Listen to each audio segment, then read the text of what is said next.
కమట్టం అంటే తాబేలు. తాబేలు గుడ్లు తీసుకెళ్లి ఒడ్డున ఎక్కడో పెడుతుంది. ఎవరైనా చూస్తారేమో పట్టుకుపోతారని ఇసక్ కప్పేస్తుంది. మీరు ఇప్పటికీ సముద్రపు టొట్టుకి వెడితే కన్నాలు కనపడతాయి, వాటిలో పెట్టి కప్పుతుంది. తరంగం వచ్చి వెడితే ఆ కన్నాలు బయటకు వస్తుంటాయి.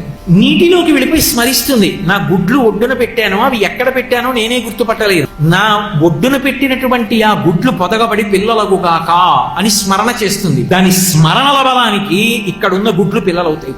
అలా విశాలాక్షి తన స్మరణల చేత రక్షిస్తుంది.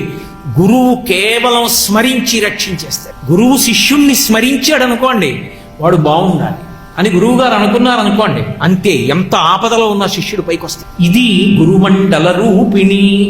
ఆవిడ గురు రూపాన్ని పొంది లోకంలో తిరుగుతూ ఇన్ని రూపాలుగా ఆ తల్లి అనుగ్రహం చేసి శిష్యులకు భగవంతుని యందు బుద్ధి నిలబడేటట్టుగా బుద్ధి యందు ప్రచోదనాన్ని కల్పిస్తుంది. అలాగే ధర్మమునందు అనురక్తి కలిగేటట్టుగా మాట్లాడగలిగినటువంటి వాగ్వైభవమును కొంతమందికి ఇస్తుంది. ఇచ్చి ఆ వాగ్దేవి అనుగ్రహం పొందినటువంటి వారి ద్వారా లోకానికంతటికి ఉద్ధారకురాలై ధర్మమునందు అనురక్తి కల్పిస్తుంది అత. కాబట్టి ఆ తల్లి గురుమండల రూపిణి.